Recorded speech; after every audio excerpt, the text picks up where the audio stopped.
kami meyakini bahwa koalisi ini senantiasa solid dan terus solid. Meskipun memang dalam dinamikanya, dalam perjalanannya karena ada konteks pilkada yang tentu berbeda.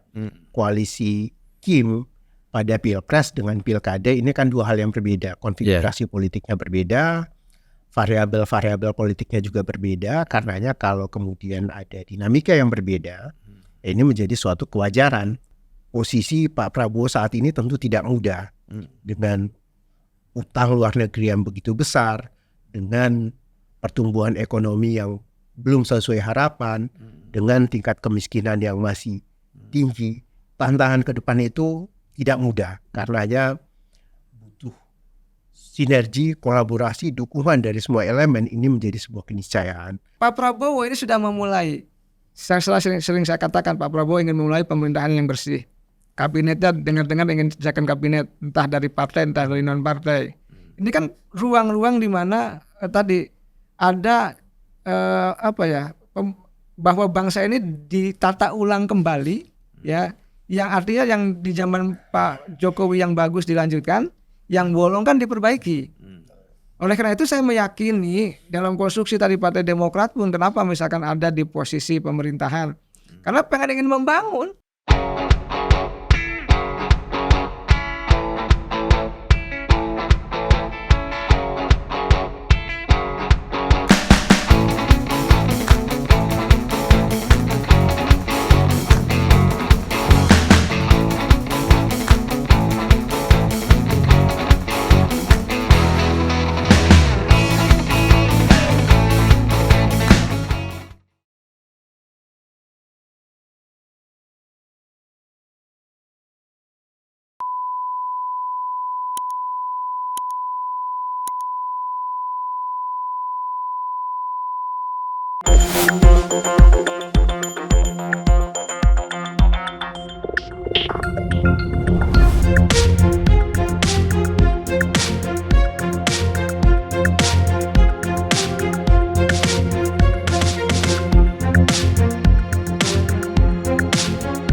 Bismillahirrahmanirrahim. Assalamualaikum warahmatullahi wabarakatuh.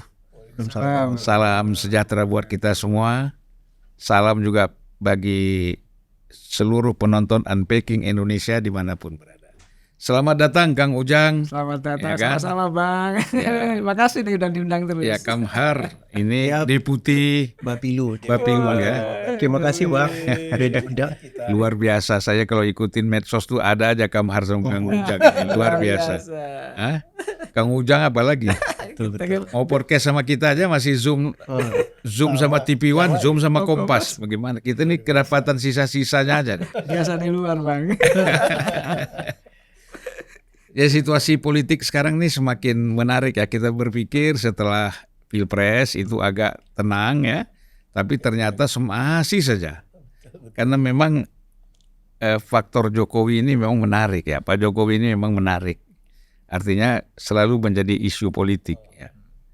Dan itu menurut saya luar biasa. Dan Pak SBY pun terakhir-terakhir ini mulai juga banyak bicara ya, memberikan saran-saran, dan dia selalu kan kalau model Pak SBY ini kan cari solusi. Cari solusi kan selalu gitu. Seperti dia bilang kemarin, tidak boleh ada matahari kembar gitu kan. Memang itu saya kira memang nggak boleh ya kan? Ya sekarang memang Pak Jokowi lah mataharinya, ya kan? Nah, nanti setelah 20 Oktober Pak Prabowo, kan Pak SBY sudah merasakan kan? Gitu. Tidak boleh ada matahari kembar. Tapi yang menarik ini ada beberapa pernyataan dari Bung Kamhar ya. Pertama soal bagaimana ini kalau kita melihat setelah pelantikan Prabowo kan itu ya. Terutama berkaitan dengan koalisi ini, apakah masih tetap solid atau tidak kurang solid, ya kan? Orang kan mengharapkan orang-orang yang tidak sejalan dengan pikiran Pak Jokowi dan Prabowo itu mengharapkan supaya jangan solid kan. Pasti ada lah, biasa politik itu pro kontra pasti ada ya. Nah, yang kedua kemungkinan bagaimana kita sikap Demokrat kan. Karena hubungan antara Pak SBY dengan Ibu Mega kan sampai sekarang belum selesai. Mereda lah, tapi belum selesai kan gitu. Nah, tapi bagaimana sikap Demokrat ini nanti kalau seandainya ternyata PDIP masuk dalam koalisi, masuk dalam kabinet, dalam pemerintahan, ya kan? Silakan. Terima kasih Bang. Jadi yang pertama, Pak SBY ini memang adalah figur yang sangat mengedepankan etika politik atau fatsun politik. Ya. Itu di berbagai kesempatan selalu ditekankan oleh Pak SBY karenanya pernyataan tidak boleh ada matahari kembar itu ya sesuatu yang memang sejatinya harus seperti itu. Ya. Dalam organisasi manapun, bahkan dalam rumah tangga juga kalau ada dua kepala keluarga itu kan pasti repot untuk mengatur mengelolanya. Dan ini sudah dijelaskan juga oleh senior kami Bang Andi Malarangeng, Sekretaris Majelis Tinggi Partai, bahwa pernyataan itu ditujukannya lebih pada internal Partai Demokrat supaya memang Pak SBY adalah Ketua Majelis Tinggi Partai, tapi Ketua Umumnya adalah Mas AHY. Oleh karena itu, meskipun di konstitusi ada pembagian peran kewenangan antara Majelis Tinggi Partai dengan DPP, namun yang merepresentasi atau mewakili partai keluar ataupun ke dalam itu adalah Ketua Umum. Karena itu sebagai bentuk penegasan bahwa Mas Ketua AHY adalah pemimpin tertinggi di Partai Demokrat, eksekutif ya, sebagai eksekutif, sekalipun Ketua Majelis Tinggi Partai dan Ketua Umum sama-sama adalah produk Kongres, dipilih dan ditetapkan pada Kongres. Tetapi karena konstitusi juga menegaskan bahwa yang merepresentasi atau yang mewakili partai keluar dan ke dalam adalah Ketua Umum, sebagaimana juga di Undang-Undang Partai Politik, tentu ini yang tidak boleh kemudian ada kesalahan penafsiran. Karena konstitusi internal Partai Demokrat memang agak khas, agak unik sesuai dengan kebutuhan organisasi. Yang berikut terkait dengan koalisi. Partai Demokrat sejak awal menegaskan, dan ini disampaikan oleh Mas Ketum di berbagai kesempatan, kita taat asas, kita patuh pada pemimpin koalisi, dalam hal ini Pak Prabowo. Terkait dengan anggota-anggota partai akan ada penambahan yang kemudian misalnya menjadi Kim Plus dan seterusnya, itu kita serahkan sepenuhnya kepada Pak Prabowo selaku pemimpin koalisi. Kami meyakini bahwa koalisi ini senantiasa solid dan terus solid.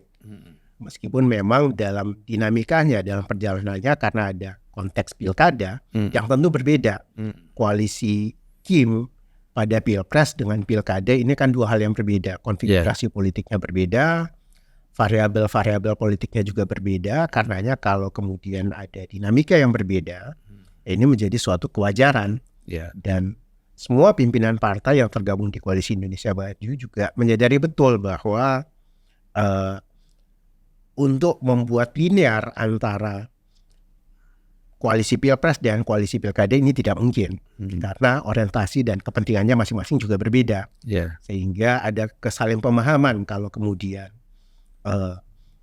partai-partai yang tergabung di Kim memiliki atau mengusung pasangan calon yang berbeda-beda karena pertimbangan kader, elektabilitas dan sebagainya. Ini menjadi sesuatu yang bisa saling memahami, saling mengerti dan saling menerima. Dan yang menjadi substansi dari itu ada sebuah kesepahaman bahwa ya tentu meskipun ada banyak calon misalnya di pilkada dari partai yang berbeda-beda yang semuanya tergabung dalam Kim atau Kim Plus, ya kita mengikhtiarkan supaya pemenangnya yang terpilih nanti menjadi kepala daerah, baik itu gubernur atau bupati wali kota, adalah kader yang berasal dari partai yang tergabung di Koalisi Indonesia Maju atau Kim Plus. Karena kita menyadari betul akan lebih optimal ke depan apa yang menjadi program prioritas pemerintahan Pak Prabowo dan Mas Gibran kalau di daerah juga didukung oleh kepala-kepala daerah dari partai yang tergabung dalam Koalisi Indonesia Maju atau Kim Plus. Ini akan lebih memudahkan, apalagi misalnya contoh program prioritas pemerintahan ke depan untuk program makan bergizi gratis. Ini kan butuh support dari banyak elemen, tak hanya di level operasional, termasuk dari sisi pembiayaan. Kalau sepenuhnya bergantung pada APBN saja, ini tentu menjadi beban yang agak berat. Tapi kalau misalnya nanti kepala-kepala daerahnya pun juga dari partai koalisi yang sama di KIM atau KIM Plus, kan bisa dapat support dari APBD dan seterusnya, sehingga apa yang menjadi program-program prioritas itu bisa lebih akseleratif dan terwujud. Itu yang menjadi pemahaman atau pemikiran dari para pimpinan. Karenanya kami meyakini betul bahwa dinamika yang terjadi pada pilkada ini sesuatu yang semua pimpinan partai memahami, menyadari dan bisa menerima. Saling pada in the end proses ini adalah bagaimana bisa memberikan kontribusi penguatan pada supporting atau dukungan terhadap pemerintahan mendatang. Pemerintahan Pak Prabowo dan Mas Gibran. Yang berikut terkait dengan posisi PDIP. Kami menyadari betul di berbagai kesempatan juga Pak Prabowo selaku pemimpin koalisi menyampaikan Pak Prabowo ini memang adalah pribadi yang lebih pendekatannya pada akomodatif ya. Sedapat mungkin kalau bisa bersama, kenapa harus tidak bersama? Itu yang menjadi karakteristik beliau. Kalau tidak bisa bersama, ya jangan mengganggu. Intinya itu. Dan kita juga menyadari betul bahwa problematika bangsa ini yang dihadapi ke depan itu semakin kompleks. Karenanya butuh kolaborasi dan sinergi dari seluruh elemen bangsa, termasuk di elemen politik, apalagi misalnya PDIP sebagai partai pemenang pemilu legislatif. Tentu diharapkan semua bisa berkontribusi, berkolaborasi, bersinergi. Apakah itu akan menjadi bagian dari koalisi atau tidak, itu tentu menjadi persoalan selanjutnya. Dan kami menilai ya ini semua diserahkan sepenuhnya kepada pemimpin koalisi, dalam hal ini Pak Prabowo. Tetapi bahwa kita ingin bersama-sama dengan PDIP untuk semuanya bergandeng tangan, mengambil peran dalam bentuk kolaborasi dan sinergi untuk bangsa ini ke depan, ini menjadi sebuah keharusan. Mengingat kita ingin Indonesia emas, Indonesia sebagai negara maju, Indonesia yang rakyatnya semakin sejahtera, itu bisa diwujudkan. Dan posisi Pak Prabowo saat ini tentu tidak mudah, dengan utang luar negeri yang begitu besar, dengan pertumbuhan ekonomi yang belum sesuai harapan, dengan tingkat kemiskinan yang masih tinggi. Tantangan ke depan itu tidak mudah, karenanya butuh sinergi, kolaborasi, dukungan dari semua elemen. Ini menjadi sebuah keniscayaan. Saya pikir Pak Prabowo itu yang ingin dijalankan ke depan. Karenanya kalau kemudian ada insya Allah silaturahmi kebangsaan yang akan terlaksana antara Pak Prabowo dan Ibu Megawati, tentu kami apresiasi. Apalagi kalau itu sebelum pelantikan Pilpres, karena akan berbeda maknanya. Dan ini tentu silaturahmi, pertemuan dan hubungan yang harmonis di level elit pasti akan memberikan konsekuensi yang positif di level masyarakat.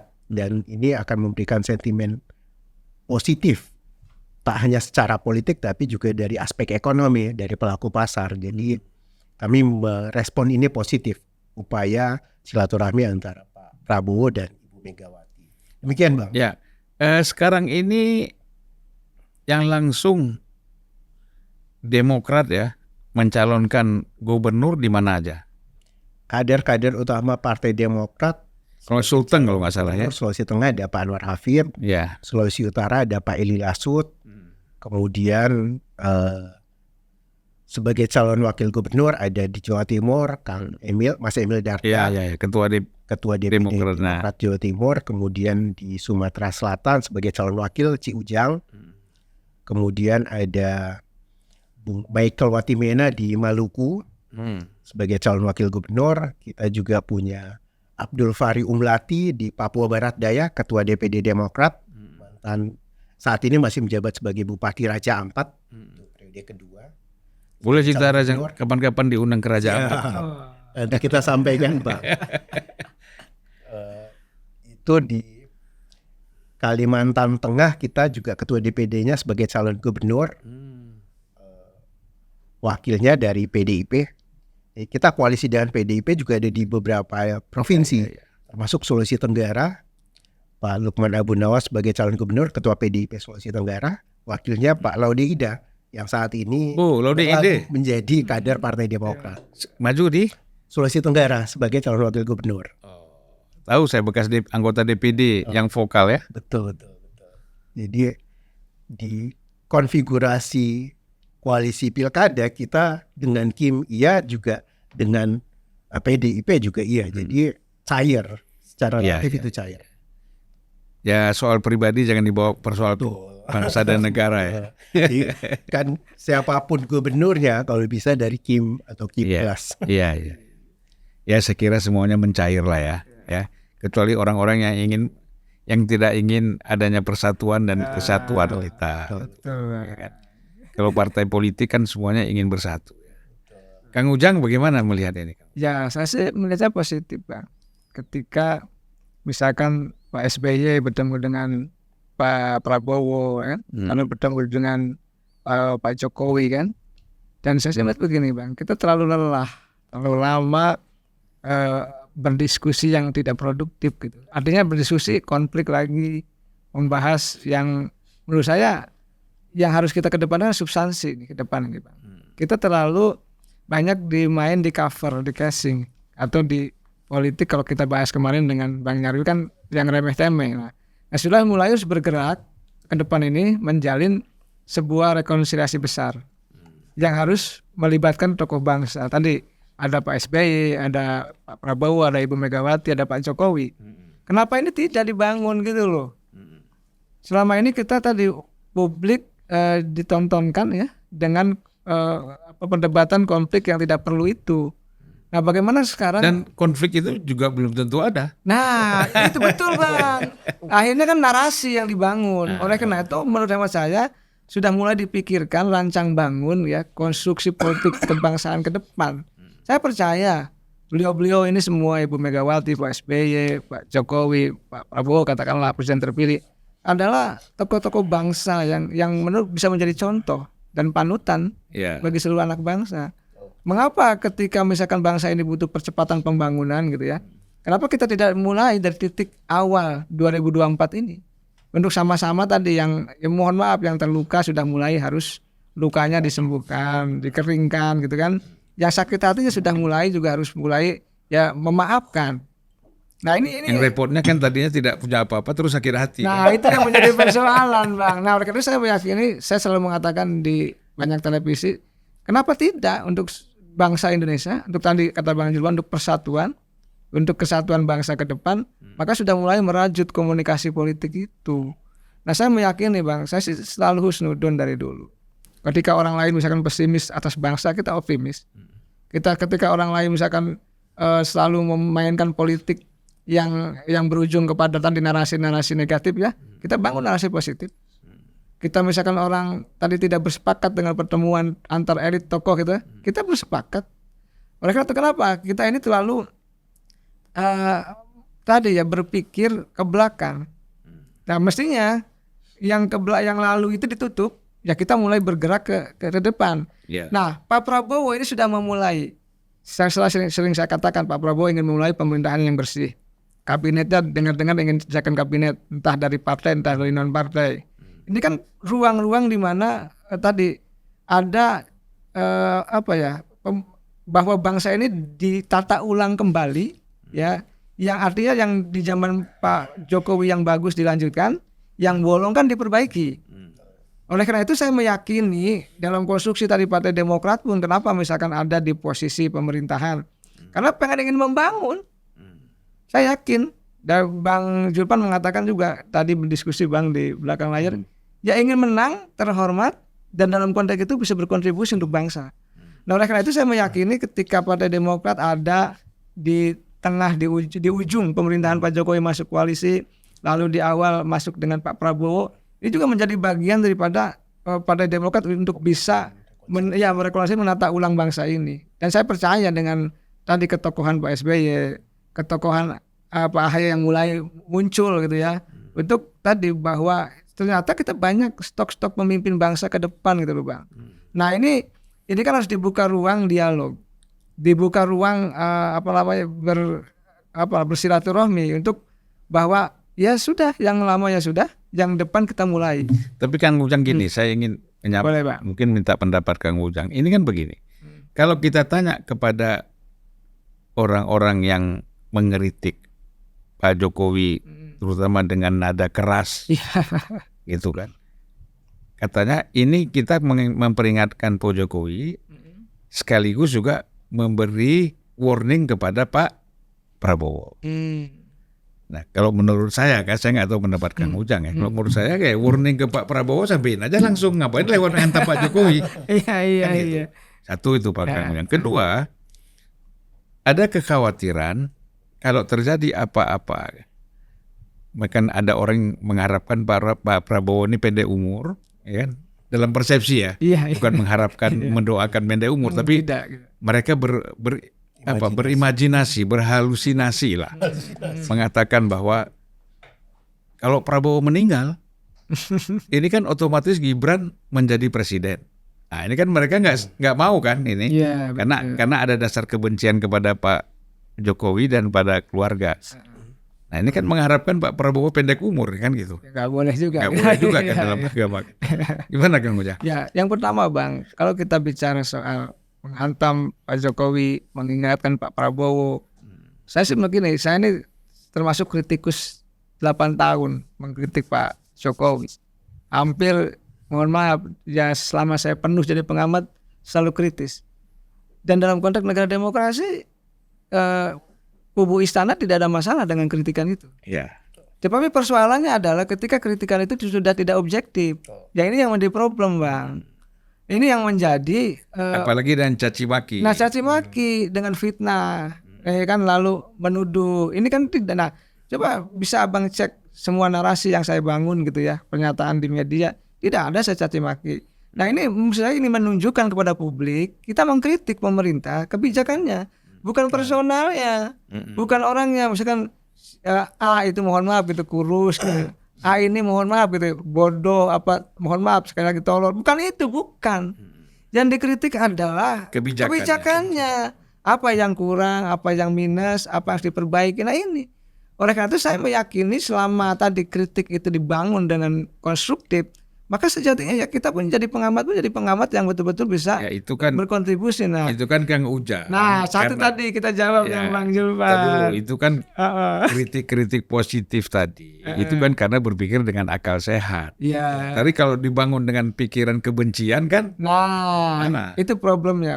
Kalau saya sih melihat begini, yang jadi persoalan hari ini adalah tadi ketika misalkan lawan politik itu berkuasa, dan ini yang dibangun sebuah narasi yang selalu ingin mengatakan bahwa selamanya Pak Jokowi itu negatif. Ini yang salah. Nah ini imbasnya ke Prabowo belum melakukan apa-apa sudah dianggap negatif. Kan problem Bang. Nah ini pandangan ini menurut saya yang harus dihilangkan dari, mohon maaf, dari pikiran kita semua. Lah kalau kita sebagai anak bangsa akan membangun bangsa, ya harus objektif dong. Munculkan tadi prestasinya, apresiasi, ya kita kritik kebijakan yang kurangnya. Nah ini baru kita bisa menata bangsa ke depan. Jadi ketika tadi ada yang tidak suka kepada Jokowi, menghantam, gitu, memfitnah, mencaci, ini sesuatu menurut saya ini bukan budaya asli kita. Yang sejatinya kita adalah orang Timur yang santun dan sangat agamis, religius. Oleh karena itu ya saya sering Bang diundang oleh kelompok-kelompok yang begitu. Saya dilalahnya Tuhan tidak mengizinkan saya hadir. Saya pernah. Nanti dianggap kena budaya bayaran. Nah itu persoalan di situ Bang. Nah jadi saya ingin mengatakan ya mulai saat ke depan melalui podcast Unpacking ini ya, saya junior beliau Bang Julpan ingin berpesan kepada anak bangsa yang lain, silakan mengkritik ini dengan demokrasi, tapi bukan kepada personal orangnya, bukan menuduh, ya kan, bukan mencaci, bukan memfitnah, tetapi mengkonstruksi pikiran bahwa dengan argumen-argumen data-data yang objektif, kan itu aja. Kalau itu dilakukan oleh seluruh anak bangsa, saya meyakini Bang, bangsa ini akan lebih baik dari sebelumnya. Ya. Nah, Yang kedua tadi soal apa Bang? Soal yang pertanyaan kedua tapi apa? Apa tadi? Lupa lagi saya ini. Ya. Satu. Agak heran. Tadi kan situ yang mengkritik, ingin memberi masukan warning ke Prabowo. Ya udah saya sampaikan. Terus satu lagi tuh lupa saya Bang jawabnya ini. Saya juga lupa. Waduh, gimana? Kita cari yang lain. Ya, jadi ya mohon maaf. Karena Bang Kang Iwan. Ujang penjelasannya panjang nih, jadi saya agak Iya. lupa nih. Ya, jadi dalam Jangan-jangan konteks udah itu- terjawab semua kali. saya lanjutkan. Jadi kalau kita ingin merekonstruksi bangsa ini, ya tadi bahwa butuh keteladanan dan keikhlasan. Saya baca buku-buku Bang Bung Karno semua lah saya butuh. Ternyata yang dibangun oleh mereka itu adalah keteladanan. Jadi ada yang dijadikan teladan. Nah ini nilai keteladanan dari kita ini mulai kering. Oleh karena itu harus ditumbuhkan kembali. Nah yang kedua nilai keikhlasan. Hari ini kita mulai mohon maaf banyak yang kita tidak ikhlas. Yang ketiga kalau menurut saya nilai-nilai kenegarawanan. Nah kalau ini kita munculkan bersama nilai kenegarawanan ini, maka bangsa ini saya yakin kita bisa menjadi negara besar Bang. Contoh Bang, saya 8 tahun tadi keliling kampus ke kampus, Zoom ke Zoom, ke BEM ya. Ingin mengatakan begini, mereka mengatakan bahwa bangsa ini tidak sedang baik-baik saja kan begitu awal. Tapi saya mengatakan kepada mereka kita optimis dalam membangun bangsa apa? Kita selalu terjebak bahwa seolah-olah bahwa pemerintah itu salah. Gitu loh. Semuanya salah, seolah-olah tidak ada baiknya. Padahal dalam skala tertentu pemerintah ada plus, ada minusnya, ada baik, ada buruknya. Nah, saya ingin jelaskan bahwa saya bilang anak muda di Indonesia semua hanya 2 aja kalau kita ingin berkontribusi kepada bangsa ini. Positif apa? Pertama, kalau kita sudah punya nilai, saya bilang bahwa kita sudah mementingkan kepentingan publik, kepentingan umum, kita layak untuk bisa jadi seorang negarawan. Tapi ada yang kedua, saya bilang kalau ucapan kita, lalu ide dan gagasan kita, lalu juga perilaku kita, sudah kepentingannya sudah kepentingan masyarakat bangsa dan negara, maka itu kita bisa menjadi sosok-sosok negarawan seluruh anak bangsa, tidak terkecuali tidak hanya politisi. Kan Bang Kamhar ini gini ya Bang, politisi Bang Julpan gitu ya, bahwa derajat tertinggi dari seorang politisi kan negarawan. Nah konteks negarawan ini saya ingin kembangkan ke semua anak bangsa gitu. Jadi berlomba-lomba gitu loh Bang, berlomba-lomba mengkritik yang baik. Pastabihul khairat. Nah, Berlomba-lomba untuk ya kebaikan. berlomba-lomba tadi membuat program yang bagus untuk bangsa, menata kembali bangsa. Nah, dan saya meyakini jiwa-jiwa besar itu ada dalam benak-benak rakyat Indonesia. Cuma memang tadi harus dibeli ruang. Nah kembali kepada persoalan tokoh-tokoh bangsa yang ingin bertemu, ingin bersatu. Ya ini sebuah keniscayaan, keharusan, jangan dihalang-halangi, jangan dikompor-kompori gitu. Oleh karena itu, ya saya sangat gembira menyambut baik kalau misalkan Ibu Megawati bertemu dengan Pak Prabowo gitu. Itu kita tunggu. Bahasa sejatinya memang tokoh bangsa itu harus bertemu untuk kepentingan yang lebih besar tadi, kepentingan masyarakat bangsa dan negara itu Bang. Dan nanti kan bisa diperluas, ajak Sultan Hamengkubuwono, ya kan? Cocok Bang. Ajak siapa tokoh-tokoh daerah lain untuk bertemu. Saya kira itu kan positif, bukan malah mencaci maki ya. Ya, bukan diadu-adu, Iya. ya bukan di di fitnah-fitnah, tidak lah. Kita bukan bangsa yang seperti itu. Tapi kan persoalannya Kang Ujang. Ya, gimana? Yang tadi yang Kang Ujang sebut tadi bukan orang-orang yang mengadu-ngadu itu, justru kan ini kadang-kadang sudah mencapai gelar guru besar. Nah, ini yang repot Bang. Itu yang kita repot. Nah, kita kritisi bersama. Ya. Saya juga orang kampus Bang. Saya mengajar 17 tahun dari muda ya. Sekarang masih muda juga sih ya. Iya, iya. Artinya 17 tahun itu saya sangat matang juga dalam konteks memahami dunia akademik. Bahkan saya mungkin di antara para akademisi yang punya ilmu praktis juga. Pernah jadi ketua tim sukses, pernah dekat dengan senior-senior partai kan. Jadi Kita lembaga survei ya. dia punya lembaga survei, punya pengalaman berdarah-darah juga untuk bisa memenangkan senior gitu kan. Nah, dan dalam konteks itu saya mengkritik dunia akademik gitu. Yang tentu begini, secara umum ya. Secara umum misalkan tadi hidup di Menara Gading. Saya sudah katakan Bang ke dosen-dosen di kampus ini. Saya bilang orang hebat itu bukan besar di kampus, tapi besar di luar. Besar di luar adalah sudah tentu besar di kampus, tapi besar di kampus belum tentu besar di luar. Nah sebenarnya kritik-kritik yang membangun dari publik untuk dunia kampus. Ada di Menara Gading, tidak pernah katakanlah pikirannya membumi. Ini yang harus sebenarnya menjadi kritikan bersama. Nah, tetapi memang kalau kita lihat jangan ujug-ujug juga dunia kampus itu misalkan ada persoalan dan turun. Mestinya kan dari awal diingatkan pemerintah secara baik-baik, ya kan, di warning, ini loh kesalahannya di sini, kekurangannya di sini. Tidak main intrik politik gitu ya, berkubu kepada pihak tertentu lalu mengkritik yang lain. Ini menjadi persoalan. Tapi saya mendukung Bang kalau kritiknya objektif ya. Sekali lagi kalau kritiknya objektif ya kita bangun, kita dukung. Tapi kalau kritiknya sudah intrik, sudah bermain dengan kubu-kubuan ya, seolah-olah misalkan paling bersih, ini menjadi persoalan. Karena saya mengkritik juga, saya sering mengkritisi begini. Misalkan kita dalam konteks pemberantasan korupsi, tahu-tahu, mohon maaf saya tidak menuduh ya, banyak rektor bermain juga kan, banyak rektor yang ditangkap oleh KPK, oleh kejaksaan kan dalam konteks jalur mandiri dan sebagainya. Ini kan kritik dan koreksi. Dunia kampus juga sejatinya gitu kan ada persoalan di situ. Tetapi saya ingin mengatakan dunia kampus dunia yang menyenangkan, dunia intelektual, ya harus kita bangun, kita jaga intelektualitas dan moralitasnya itu. Nah jangan dicemari dengan memfitnah ya, menjelek-jelekan ini jangan. Ini yang harus kita kurangi Bang. Kalau saya kritik saya begitu. Kan persoalan akademisi itu kan begini, ya. Secara akademik, misalnya dalam teori-teori politik yang secara textbook yang diajarkan kepada mahasiswa, itu kan teorinya begini, kan gitu. Tetapi ternyata prakteknya berbeda. Nah ini kan pasti si mahasiswa mengkritik ini kepada dosennya, Pak teorinya begini kok jadinya begini, ya kan? Nah akhirnya dosennya ingin mengatakan bahwa oh itu salah. Nah, akhirnya terlibat di dalam akademisi, disitulah awal mulai terlibat di dalam politik praktis. Nah saya mau ke Bung Kamhar. Bagaimana penilaian Bung Kamhar yaitu mengenai tadi yang disampaikan oleh Kang Ujang itu ya, kritik-kritik yang tidak sehat, kritik-kritik yang boleh kita katakan caci maki, ya kan, pembodohan misalnya. Nah ini pandangan dari Bung Kamhar bagaimana? Ya. Senada dengan Kang Ujang tadi ya, sebenarnya Demokrat pun juga sebelumnya 9 tahun kurang lebih berada di luar pemerintahan. Selama ini kita konsisten untuk memberikan kritik atau kritik yang konstruktif ya. Sampai karena walk out di pemilu di paripurna DPR ya. Ya. Undang-undang Ciptaker dan sebagainya kan kita berbeda tuh. Dan kita menyampaikan dengan argumentasi yang jelas. Karena kami menyadari sepenuhnya bahwa demokrasi itu butuh kritik. Kritik dalam porsi yang tepat, dalam konteks yang konstruktif, itu adalah obat atau suplemen vitamin. Sehingga demokrasi itu makin sehat, makin dinamis, dan konstruktif, arahnya positif.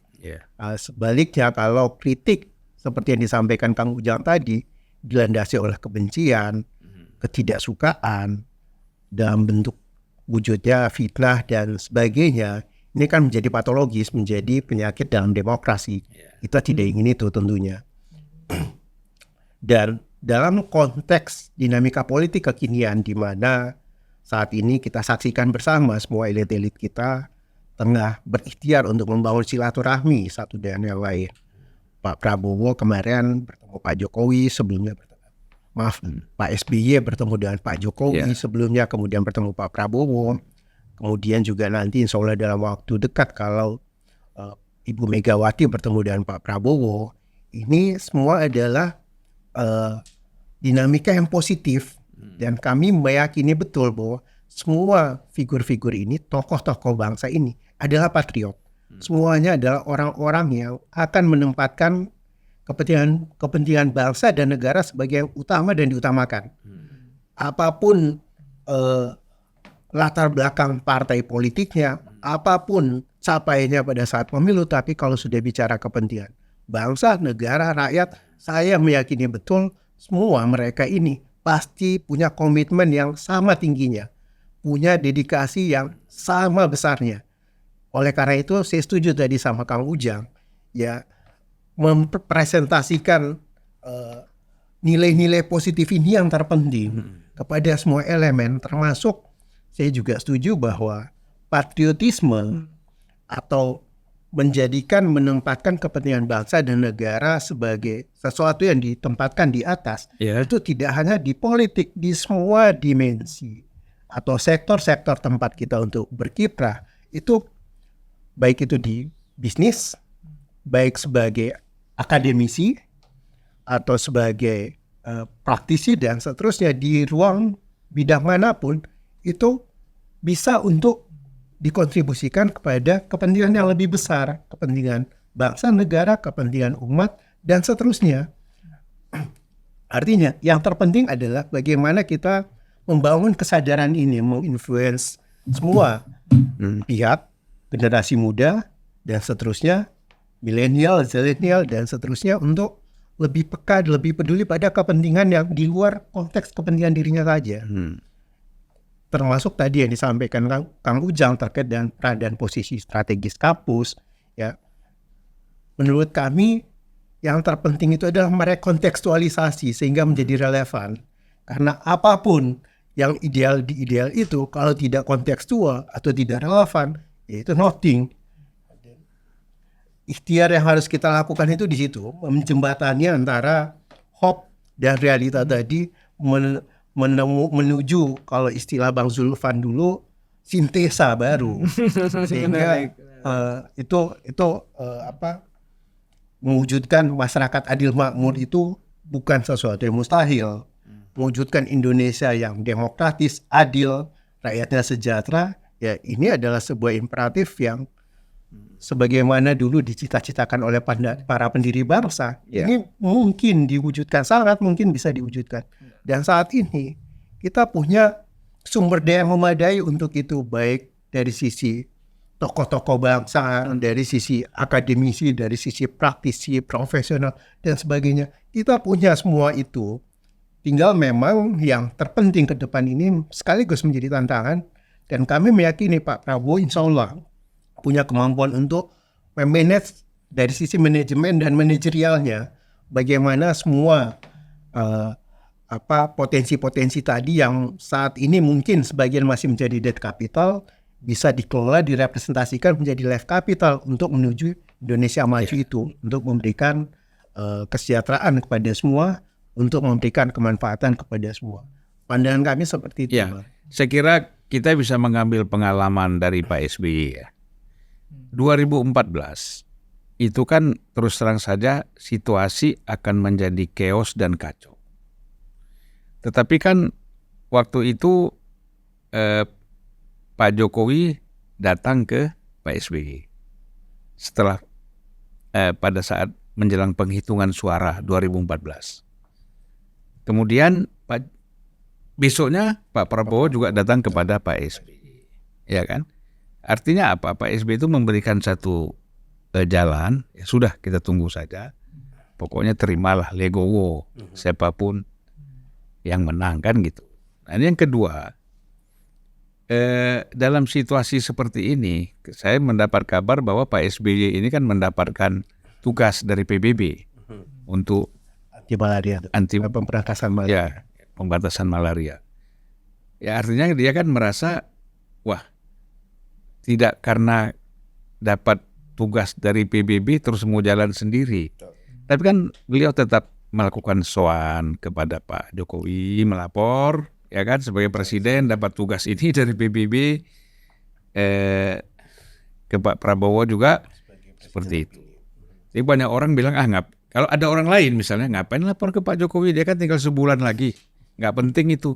Nah, tapi etika-etika ini saya kira terjaga ya. Nah inilah sebenarnya yang perlu menjadi model pikiran kita secara etika, itu bagaimana menghargai seseorang itu penting. Nah Kang Ujang, kita mungkin ini sudah mau masuk ke mungkin ada ulasan tambahan dari Kang Ujang. Saya sedikit satu kata.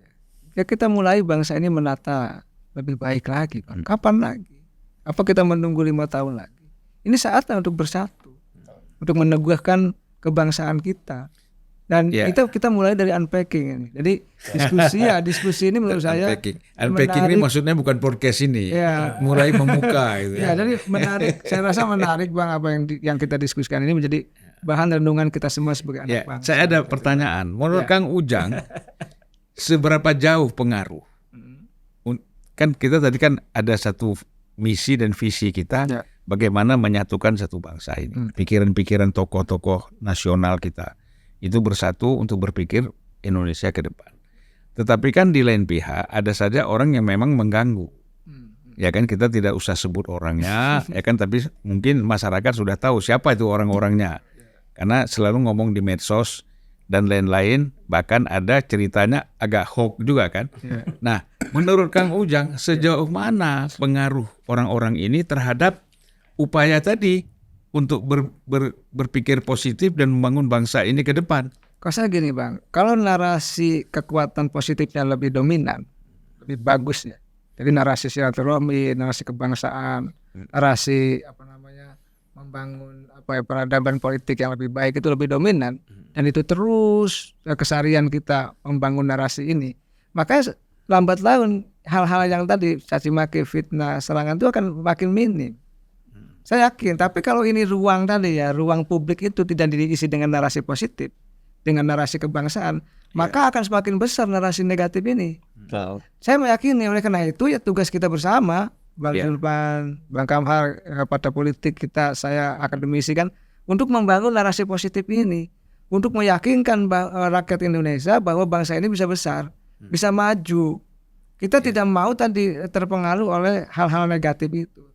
Olehlah gini, semua tokoh bangsa punya minus, punya kekurangan, siapapun itu. Tapi kita bukan untuk menyerang kekurangannya, tapi bagaimana kita mendorong kelebihannya untuk bisa berkontribusi kepada bangsa ini. Jadi saya tugas kita bersama Bang tadi membangun narasi dominan ya, prioritas hal-hal yang positif terkait dengan kebangsaan ini. Itu yang harus dibangun. Tadi kalau itu ya terus misalkan narasi yang dibangunnya misalkan hingga katakanlah 60-70%, maka narasi lainnya 40%. Tetapi kalau narasi positif tidak dibangun, yang muncul ya mereka yang menang dalam konteks pertarungan narasi itu, dan ini akan membuat bangsa tidak sehat. Bayangkan di era post-truth ini bahwa hoax itu, Bang, fitnah itu menjadi sebuah kebenaran, bisa menjadi sebuah kebenaran, ini menjadi problem. Oleh karena itu kita bantah ya dengan narasi-narasi positif yang kita kembangkan bersama. Jadi Inggris itu terjadi bunuh-membunuh tuh kan karena ada berita hoax kan. Nah itu. Dan di banyak negara itu cerita hoax. Jadi ini bahaya sekali memang. Ya. Maka memang pendidikan politik buat masyarakat agar mereka bisa membedakan antara hoax dengan tidak, ini penting. Nah itu Bang, betul. Karena cerita-cerita hoax ini di media sosial apalagi soal politik semakin banyak. Dan sangat banjir sekali Bang. Ya. Mohon maaf, lebih besar daripada hal-hal yang positif. Ini persoalannya. Ya, jadi boleh kita bilang hoax di media sosial ini ibarat tsunami politik. Betul. Jadi kata kuncinya memang ya pendidikan politik, Bang. Bagaimana membangun kritisisme publik, kritisisme masyarakat, sehingga ada aware, ada kontrol demokrasi terhadap kekuasaan itu sendiri, termasuk terhadap dinamika politik yang ada. Lubang kita selama ini di ranah untuk pendidikan politik tadi yang masih minim. Karenanya kehadiran podcast seperti ini, Bang Zulfan, dan podcast lain, termasuk program-program yang muatan dan orientasinya untuk pendidikan politik yang dibutuhkan untuk semakin banyak. Sehingga tadi yang disampaikan Kang Ujang, karena sejatinya kebohongan dikali 1000 itu bisa jadi kebenaran. Karena itu harus ada kontra wacana, kontra opini. Bukan apa tadi 11 dibagi berapa? 11 dari 100 apa yang Anies ngomong ke Pak Prabowo? Apa? Nilainya itu Bang. Nilai. Oke. Siap, Pak. Kang Ujang masih ada kata akhir? Ya, saya tetap Bang, anak saya bagian daripada akademisi, pengamat, ya sering berbicara di mana-mana. Saya membangun narasi positif walaupun saya tahu banyak bolong-bolong di pemerintahan ini. Ya tugas kita lah menambal itu, bukan untuk memperkeruh suasana. Itu tugas anak bangsa begitu. Kira-kira seperti itu, Bang. Kita harapkan kalau bicara koalisi ya, Demokrat ini sudah terlalu banyak makan asam garam, ya kan? Pernah sebagai partai yang berkuasa, di ruling party, pernah menjadi oposisi. Jadi pengalamannya cukup kompleks. Pernah juga ditinggalkan oleh calon presiden. Betul.